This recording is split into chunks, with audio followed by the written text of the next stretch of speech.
మొన్న జరిగిన miss world కాంపిటీషన్లో పాల్గొన్న మిస్ వరల్డ్ కాంపిటీటర్స్ అందరూ కూడా అక్కడికి వెళ్ళి అసలు మన మహిళల యొక్క శక్తి, వాళ్ళలో ఉన్న నైపుణ్యాన్ని అక్కడ వాళ్ళు పర్యవేక్షించి అద్భుతంగా ఉంది, తెలంగాణలో మహిళలు ప్రపంచంతోనే పోటీ పడుతున్నారని చెప్పి ఈరోజు మిస్ వరల్డ్ కాంపిటీషన్లో పాల్గొన్న వాళ్ళు కూడా మా ఆడబిడ్డల్ని అభినందించారు.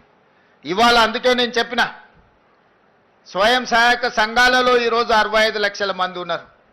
వీళ్ళను 1 కోటి మందికి పెంచాలి, 1 కోటి మందిని కోటీశ్వరులను చేయడమే లక్ష్యంగా పెట్టుకొని ఈరోజు చెయ్యి జాపడం కాదు, 10 మందికి చెయ్యి ఇచ్చి సహాయం చేసే విధంగా మా ఆడబిడ్డల్ని ఆర్థికంగా బలోపేతం చెయ్యాలని, 1 కోటి మహిళల్ని ఈరోజు కోటీశ్వరులుగా చేయాలని మనం నిబంధన పెట్టుకున్నాం. గతంలో 18 సంవత్సరాలు పైబడి 60 సంవత్సరాల లోపల ఉన్న వాళ్ళకే మహిళా సంఘాలలో సభ్యులుగా ఉండేది. ఇప్పుడు 15 సంవత్సరాలు నిండిన వాళ్లకు ఏ వయసు అయినా సరే మహిళా సంఘాలలో చేరడానికి అవకాశాన్ని కల్పించి ఆ చట్టాన్ని కూడా సవరించి వాళ్ళందరికీ అవకాశాలు కల్పించాలని ఈరోజు పట్టణ ప్రాంతాలలో మహిళా సంఘాలలో సభ్యులు తక్కువగా ఉన్నారు. ఇక్కడికి వచ్చిన వాళ్ళు ముఖ్యంగా మా రాజేంద్రనగర్ నియోజకవర్గానికి సంబంధించిన మా ఆడబిడ్డలందరికీ నేను సూచన చేస్తున్నా, మనకు తెలిసిన వాళ్ళందరినీ సంఘాలలో సభ్యులుగా చేర్చండి. అప్పుడే వాళ్ళు ఆర్థికంగా బలపడడానికి ఈ సంవత్సరమే మనం 21,000 కోట్ల రూపాయలు సంఘాలకు బ్యాంకు లింకేజ్ ఇచ్చినాం మీరు వ్యాపారాలు చేసుకోవడానికి. ఈరోజు ఐకేపీ కేంద్రాలు 8,100 ఐకేపీ కేంద్రాలు రైతులు పండించిన పంటల్ని కొనుగోలు చేయడానికి కనీస మద్దతు ధరే కాదు 500 రూపాయల బోనసు వడ్లకు పండించడానికి ఈరోజు మన మహిళల చేతుల నుంచే మనం ఆ నగదు రైతులకు ఇప్పిస్తున్నాం.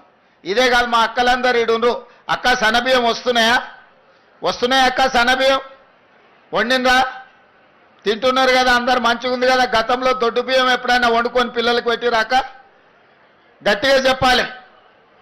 మరి ఇవాళ అందుకే మా ఆడబిడ్డలు రేషన్ షాపుల్లో దొడ్డు బియ్యం ఎవరినో మిల్లర్లకు దళారులకు అమ్ముకునే అవసరం లేకుండా సరాసరి రేషన్ షాపుల్లో నుంచి తెచ్చిన సన్న బియ్యం మనము మన పిల్లలకు వండి పెట్టే విధంగా ఇవాళ ముఖ్యమంత్రిగా నేను ఏ భోజనం చేస్తున్నానో, లేకపోతే మా వేదిక మీద ఉన్న అధికారులు మా మంత్రులు ఏ బియ్యం అయితే వండుకొని తింటున్నారో ఇవాళ మా అక్కలకు మా ఆడబిడ్డలకు రేషన్ షాపుల్లో సన్న బియ్యం ఇచ్చి ఈరోజు ఆత్మ గౌరవంతో ఒక మంచి భోజనం తన పిల్లలకు పెట్టే విధంగా ఒక మంచి పౌష్టికాహారం ఇస్తే పిల్లల ఆరోగ్యం బాగుపడుతుంది అని చెప్పి ఇవాళ మనం ఇవన్నీ నిర్ణయాలు తీసుకున్నాం. ఇవన్నీ కూడా మా ఆడబిడ్డల్ని దృష్టిలో పెట్టుకొని ఆడబిడ్డలకు మేలు జరగాలి, ఆడబిడ్డల ఆత్మ గౌరవంతో బ్రతకాలి అని ఈరోజు కార్యక్రమం తీసుకున్నాం. గత 10 సంవత్సరాలు ఏ రోజు ఆడబిడ్డలు ఎట్లున్నారని ఆయన గారు పలకరించలే. 5 ఏళ్ళు అయితే మంత్రివర్గంలో మంత్రులు లేకుండా పోయారు. అందుకే ఈరోజు అన్ని విషయాలలో ఆడబిడ్డల్ని ముందు బాగాన ఉంచాలని ఇవాళ మీటింగ్లో కూడా మా అక్కలందరూ కూర్చున్నారు, వాళ్ళంతా బయట నిలబడ్డారు. సో ఆ పక్కకు చూడు వాళ్ళంతా నిలబడ్డారు, మా అక్కలంతా కూర్చున్నారు. ఇందిరమ్మ రాజ్యంలో ఆడబిడ్డ ఆత్మగౌరవం నిలబెట్టి ఆడబిడ్డల్ని కాపాడుకోవడమే ఇందిరమ్మ రాజ్యం యొక్క ఉద్దేశము, ఆలోచన. ఇవాళ ఇందిరమ్మ ఇండ్లు ఉన్నా, ఇండ్ల పట్టాలు ఇచ్చిన, గ్రామీణ ప్రాంతాలలో పేదలకు అసైన్మెంట్ పేర్ల మీద భూములు ఇచ్చిన, అడవుల్లో ఆదివాసీలకు పోడు భూముల పట్టాలు ఇచ్చిన ఆనాడు ఇందిరమ్మనే ఇచ్చింది. ఆడబిడ్డలకు రిజర్వేషన్లు స్థానిక సంస్థలలో ఇవాళ మా శ్రీలత గారు, మా గద్వాల విజయలక్ష్మి గారు ఈరోజు మేయర్ డిప్యూటీ మేయర్ అయినారంటే రాజీవ్ గాంధీ గారు మహిళా రిజర్వేషన్లు దేవట్టి ఇవాళ వార్డు మెంబర్లు, సర్పంచులు, ఎంపీటీసీలు, జెడ్పీటీసీలు, జిల్లా పరిషత్ చైర్పర్సన్స్ సునీత మహేందర్ రెడ్డి గారు ఈరోజు 4 సార్లు జిల్లా పరిషత్ చైర్పర్సన్గా అయినారంటే మహిళా రిజర్వేషన్లు ఆనాడు రాజీవ్ గాంధీ గారు తేబట్టి. అందుకే మా అక్కలకు వేదిక మీద ఉన్న వాళ్ళకే కాకుండా ఇటు ఉన్న వాళ్ళకు కూడా తొందరలోనే ఎమ్మెల్యేలకు కూడా మహిళా రిజర్వేషన్లు రాబోతున్నాయి. 153 సీట్లలో 51 సీట్లు 33% ఆడబిడ్డలు ఎమ్మెల్యేలు కాబోతున్నారు. ఈ 51కి ఇంకొక 10 అదనంగా కలిపి 60 సీట్లు ఆడబిడ్డలకు ఇచ్చే బాధ్యత నేను తీసుకుంటా. మీరందరూ మంచి పనులు చేసి మంచి పేరు తెచ్చుకోండి.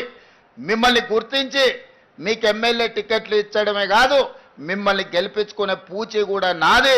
రాజ్యాన్ని నడపండి. ఇల్లు అద్భుతంగా నడిపినోళ్ళు రాజ్యాన్ని కూడా బాగా నడుపుతారు. ఆడబిడ్డల పట్ల నాకు సంపూర్ణమైన విశ్వాసం ఉన్నది. మీరు కార్యక్రమాలను ముందుకు తీసుకెళ్ళండి. ఇవన్నీ కూడా పునాది రాయి చెట్లు నాటడంతో మొదలు పెట్టండి. ప్రతి ఇంట్లో కనీసం 2 చెట్లైనా ఈడికొచ్చిన మా అక్కలు నాటాలి, వాటిని కాపాడాలి.